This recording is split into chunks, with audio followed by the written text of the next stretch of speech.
6 नेत्यांची विधान परिषदेवर वर्णी लागणार आहे। विधानसभेमध्ये डावललेल्या नेत्यांना विधान परिषदेवर संधी मिळणार आहे। आमदार विधानसभेवर निवडून गेल्यानं परिषदेच्या 4 जागा रिक्त राहिल्या।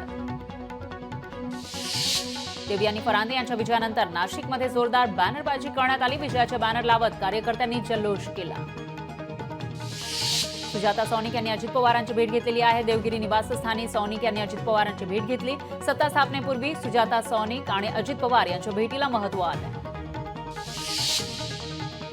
बच्चू कडूंची ईव्हीएम हटाव मोहीम तुर्तास स्थगित करण्यात आलेली आहे। चांदूर बाजार ते अमरावतीपर्यंत हा मोर्चा निघणार होता।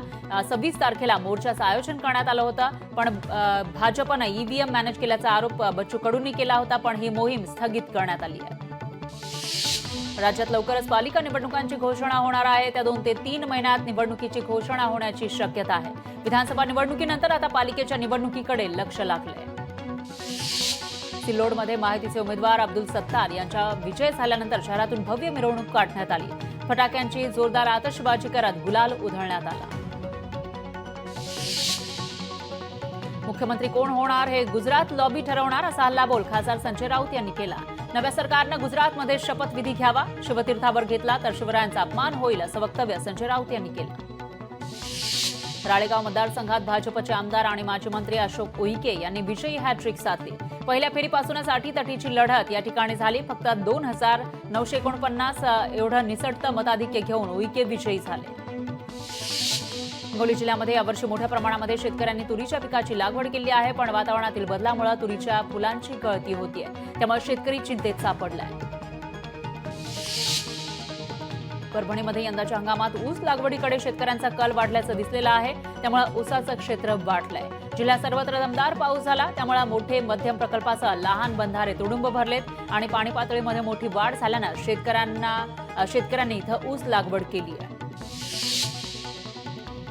हिंगोली जिल्हा हा हळद उत्पादनासाठी अग्रेसर जिल्हा म्हणून ओळखला जातो। बाजारात सोयाबीनला चांगला भाव मिळत असल्यानं शेतकरी मात्र हळदीकडे वळलेले आहे। चांगला भाव सोयाबीनला मिळत नाहीये, त्यामुळे हळद लागवडीकडे इथले शेतकरी वळलेत। हळदीला बाजारामध्ये चांगली मागणी आहे, त्यामुळे यावर्षी हळदीच्या उत्पादनात वाढ होण्याची शक्यता आहे। रब्बी हंगामातील पिकांना थंडीमुळे पोषक वातावरण आहे, पण नांदेड जिल्ह्यामध्ये मर रोगामुळे हरभरा पीक धोक्यात आलंय। हरभरा पिकाला अळी पडून मर रोगाचा प्रादुर्भाव मोठ्या प्रमाणामध्ये दिसून येतोय, त्यामुळे शेतकऱ्यांची चिंता वाढली आहे। वाशिम जिल्ह्यातून जाणाऱ्या नागपूर संभाजीनगर महामार्गावरील काटेपूर्णा पुलावर जीवघेणे खड्डे पडले, त्यामुळे वाहन चालवताना वाहन चालकांना मोठी कसरत करावी लागते, तर खड्ड्यांमुळे महामार्गावर अनेक अपघातही होत आहेत।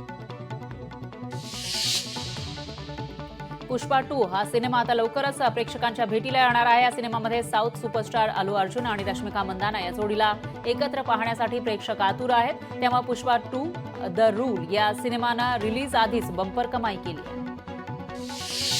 अभिनेत्री अलका कुबल, सई ताम्हणकर आणि गौतमी पाटील या एकत्र झळकणार असल्याची चर्चा सध्या जोरात सुरू आहे। याचा व्हिडिओ गौतमी पाटीलनं शेअर केलाय। या व्हिडिओमध्ये गौतमी अभिनेत्री अलका कुबल, सई ताम्हणकर आणि आणखी काही कलाकारांना भेटत त्यांच्याशी गप्पा मारताना दिसते। प्राजक्ता कोळी आणि रोहित सराफ यांच्या मिसमॅच वेब सिरीजचा 3रा सीझन लवकरच नेटफ्लिक्सवर रिलीज होणार आहे। मिसमॅच सीझन 3 हा 13 डिसेंबरला रिलीज होणार आहे। मिसमॅच सीझन 3चा शोचा प्रोमो नुकताच रिलीज झालाय। कलर्स मराठी वाहिनीवरील अबीर गुलाल ही मालिका अवघ्या 6 महिन्यात प्रेक्षकांचा निरोप घेतेय। लवकरच या मालिकेचा शेवट होणार आहे। या मालिकेतील अभिनेत्री पायल जाधवनं सोशल मीडियावर एक भावनिक पोस्ट केली आहे। नागपूर दक्षिण पश्चिममध्ये देवेंद्र फडणवीस विजयी झाल्यावर अभिनेता अभिजित केळकरनं पोस्ट शेअर करत त्यांचं अभिनंदन केलं आहे।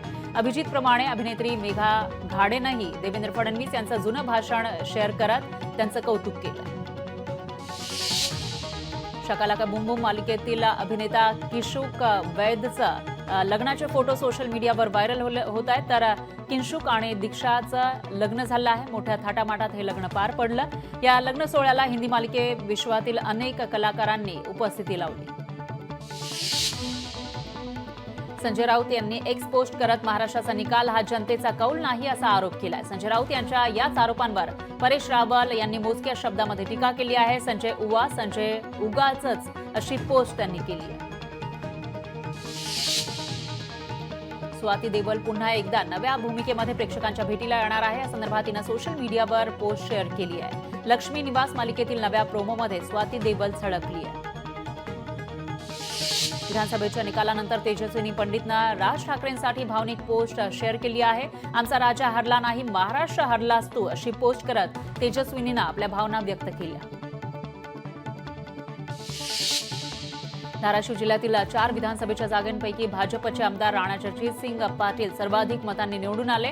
36,879 मतांनी राणा पाटील यांचा विजय झालाय. जिल्ह्यातील 4ही उमेदवारांच्या तुलनेत राणा पाटील यांना जास्त मतं मिळाली. निवडणूक काळामध्ये अकोला महापालिकेला 15 लाखांचा महसूल प्राप्त झाला आहे. संपूर्ण शहरात जागोजागी लावण्यात आलेल्या पोस्टरमुळे पालिकेला हा फायदा झालाय. शहरामध्ये उमेदवारांचे 442 होर्डिंग, बॅनर आणि पोस्टर लागले होते. मुंबईतील मतदारांच्या नाराजीमध्ये घट झाली आहे. मुंबईत नोटाला 70,000 मतं मिळाली, तर लोकसभेच्या तुलनेमध्ये विधानसभेला नोटाला कमी मतं मिळाली आहेत. मुंबईत 1.24% लोकांनी नोटाचा पर्याय स्वीकारला. बीड जिल्ह्यामध्ये 6 विधानसभा मतदारसंघात झालेल्या निवडणुकीचा निकाल शनिवारी जाहीर झाला. या निवडणुकीमध्ये 3,720 मतदारांनी नोटाला पसंती दिली. जिल्ह्यात 22,27,844 पैकी 15,34,436 मतदारांनी मतदानाचा हक्क बजावला.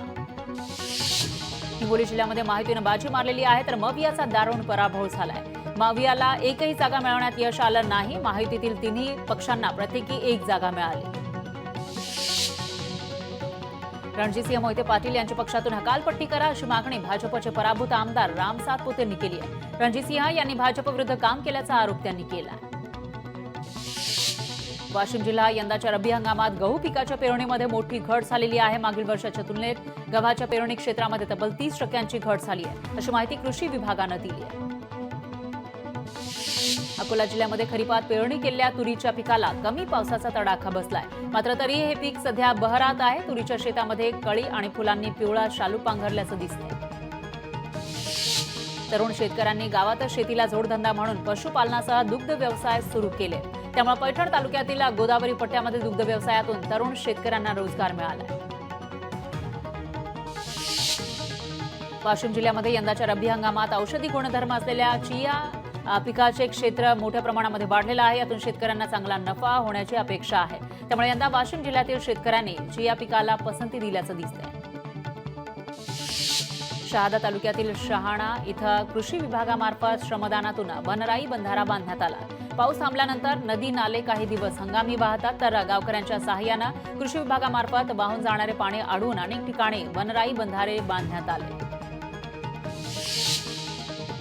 मुंबई गोवा महामार्गावरील गावात प्रवासी शेड्स उभारण्यात आले. मात्र सिंधुदुर्ग जिल्ह्याचे मुख्य केंद्र असलेल्या ओरोस इथं महामार्गावर एसटी बस थांब्याच्या ठिकाणी प्रवासी शेड नाही. त्यामुळे प्रवाशांना कडक उन्हात उभं राहावं लागतंय. हिंगोलीच्या सेनगाव शहरातील ग्रामीण रुग्णालयाकडे जाणाऱ्या रस्त्याची मोठी दुरावस्था झाली आहे. रस्त्यावर मोठमोठे खड्डे पडलेत आणि रस्त्याची चाळण झाली आहे. तात्काळ या रस्त्याची दुरुस्ती करा, अशी मागणी केली जाते. तुळजाभवानी देवीच्या सिंहासन पूजेसाठी ऑनलाईन नोंदणी करण्याचं आवाहन करण्यात आलं आहे. भाविकांना 26 नोव्हेंबर रोजी सकाळी 10 वाजेपर्यंत ही ऑनलाईन नोंदणी करता येणार आहे. भंडारा जिल्ह्याच्या पालांदूर जवळील हरदोली इथं वाघिणीचं दर्शन झालंय. काही नागरिक रस्त्यानं जात असताना वाघीण रस्ता ओलांडताना त्यांना दिसली. मागील अनेक दिवसांपासून वाघिणीचं दर्शन होत असल्यानं परिसरात मात्र भीतीचं वातावरण आहे. आग्र्यात धुक्याची चादर पसरल्याचं दिसून आलं. त्यामध्ये ताजमहाल हरवल्याचं दृश्य आज सकाळी दिसलं. केंद्रीय प्रदूषण नियंत्रण मंडळानुसार परिसरातील हवेची गुणवत्ता मध्यम श्रेणीत आहे. उमेदवार विजयी झाल्यानंतर पोलीस प्रशासनानं बंदी घातलेली असतानाही राजकीय पक्षांकडून विजयी मिरवणुका काढण्यात आल्या. विनापरवानगी मिरवणुका काढल्यानं पहिल्याच दिवशी आमदारांनी नियम धाब्यावर बसून रस्त्यावर जल्लोष केल्याचं दिसून आलं. शिरूर इथल्या सभेमध्ये इथं येऊन पंकजा मुंडेंनी भाजपचा पंचा खाली टाकला, असं मुंडेंकडून अपक्ष उमेदवाराला मतदान करण्याचं आवाहन करण्यात आल्याचा आरोप करण्यात आला आहे. तर भाजपचे नवनिर्वाचित आमदार सुरेश धस यांनी पंकजा मुंडेंवर हा गंभीर आरोप केला. राज्याच्या मंत्रिमंडळामध्ये अनेक दिग्गज नेत्यांना संधी मिळण्याची शक्यता आहे. यामध्ये रायगडमधून प्रशांत ठाकूर, भरत गोगावले आणि नवी मुंबईतून गणेश नाईक यांच्या नावाची चर्चा आहे. गोंदिया जिल्ह्यामध्ये मवियाचा दारुण पराभव झाला आहे. संपूर्ण जिल्ह्यात मवियाला एकही जागा जिंकता आली नाही. तर भंडारा जिल्ह्यामध्ये नाना पटोले वगळता दोन्ही जागा गमावल्या. विधानसभा निवडणुकीमध्ये मनसेचा दारुण पराभव झाला आहे. विधानसभा निवडणुकीमध्ये मनसेचे सर्व 125 उमेदवार पराभूत झाले. येत्या काळात अस्तित्व टिकवून ठेवण्याचं आव्हान मनसे पुढे असेल. प्रसिद्ध पंजाबी गायक दिलजीत दोसांझ यांच्या पुण्यातील शोला मनसेनं विरोध केला आहे. पुण्यातील कोथरूड परिसरामध्ये आज संध्याकाळी दिलजीत दोसांझ यांचा लाईव्ह शो होणार. पुण्यात काँग्रेसचा सुपडा साफ करण्यात आला आहे. पुण्यातील तिन्ही विद्यमान आमदारांचा पराभव झाला आहे. कसब्यात रवींद्र धंगेकर, पुरंदरमध्ये संजय जगताप तर भोरमध्ये संग्राम थोपटे यांचा पराभव झाला. हिंगोलीमध्ये भाजप शिवसेनेच्या कार्यकर्त्यांचा राडा पाहायला मिळालेला आहे. राड्यादरम्यान संतोष बांगर यांच्या पुतण्यावर गोळीबार करण्यात आला. बांगर यांच्या पुतण्यावर रुग्णालयामध्ये उपचार सुरू आहे तर 60 ते 70 जणांवर गुन्हा दाखल झालाय. रत्नागिरीमध्ये सामंत बंधूंनी बाजी मारलेली आहे. रत्नागिरी विधानसभा मतदारसंघात उदय सामंत तर राजापूर मतदारसंघात किरण सामंत हे विजयी झाले. लांजामध्ये दोन्ही सामंत बंधूंचं जोरदार स्वागत करण्यात आलं. जालन्यातील परतूरमध्ये भाजपचे बबनराव लोणीकर यांनी विजयाची हॅट्रिक केली आहे. बबनराव लोणीकर यांचा हा 5वा विजय आहे. त्यांनी सलग 3ऱ्यांदा विजय मिळवला. परतूर शहरामध्ये त्यांची विजयी रॅली काढत जोरदार जल्लोष करण्यात आला. अकोला पश्चिमच्या निवडणुकीचा निकाल लागल्यानंतर माळीपुरा भागामध्ये विजयाचा जल्लोष करण्यात आला आहे. यावेळी पोलिसांनी या कार्यकर्त्यांना अटकाव करण्याचा प्रयत्न केला. त्यावेळेला एका पोलीस कर्मचाऱ्यावर हल्ला झाला. या प्रकरणी दोघांविरुद्ध गुन्हा दाखल झालाय. पुण्यात भाजपची ताकद वाढलेली आहे. 8पैकी 6 जागांवर भाजपचे आमदार विजयी झाले. कोथरूडमधून चंद्रकांत पाटील विजयी झाले. पर्वतीमधून माधुरी मिसाळ तर भीमराव तापकीर, हेमंत रासने, सुनील कांबळे आणि सिद्धार्थ शिरोळे यांचाही विजय झालाय. माहिती विजयी रथावर स्वार झाली आहे. माहिती 234 जागांवर विजयी झाली आहे तर महाराष्ट्राच्या जनतेनं मवियाला नाकारल्याचं चित्र समोर आलंय. लोकसभेतील पराभवाचा ठपका पुसत शिंदेची शिवसेना आणि अजित पवारांच्या राष्ट्रवादीनं मुसंडी मारलेली आहे तर शिंदेची शिवसेना आणि अजितदादांच्या राष्ट्रवादीला जनतेनं कौल दिल्याचं दिसून आलं. राज्यात काँग्रेसला मोठा धक्का बसलेला आहे. काँग्रेसचे बाळासाहेब थोरात, पृथ्वीराज चव्हाण, यशोमती ठाकूर अशा दिग्गज नेत्यांचा पराभव झालाय.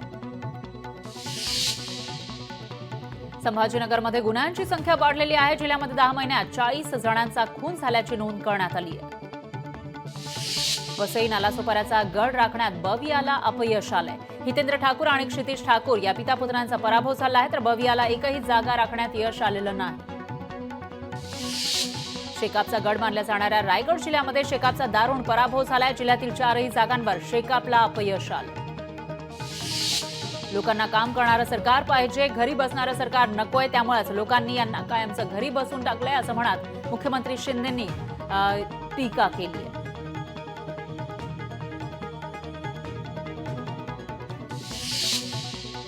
अमरावती जिल्ह्यामध्ये महायुतीला मोठं यश आलेलं आहे. 8 जागांपैकी 7 जागांवर महायुतीला विजय मिळालाय. त्यामुळे भाजप नेते आणि माजी खासदार नवनीत राणा यांनी ठेका धरल्याचं दिसून आलं.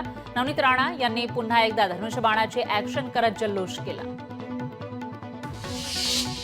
महाराष्ट्रामध्ये आगामी काळात कदाचित विरोधी पक्षनेत्याच नसण्याची शक्यता आहे. विरोधी पक्षनेत्यासाठी 29 आमदारांची गरज आहे अशी माहिती माजी विधिमंडळ सचिव अनंत कळसे यांनी दिली. ऐरोली मतदारसंघातील अपक्ष उमेदवार विजय चौगुले यांनी मंदा म्हात्रे यांची भेट घेतली. मंदा म्हात्रे यांचा विजय झाल्यानंतर दोघांमध्येही राजकीय परिस्थितीवर चर्चा करण्यात आली. मुंबई पालिकेकडून बेकायदेशीर फलकांवर कारवाई करण्यात आली आहे. कारवाईसाठी पालिकेकडून 7 ते 10 दिवसांची विशेष मोहीम राबवण्यात आली. मुंबईतील बेकायदा फलक हटवले जाणार आहेत.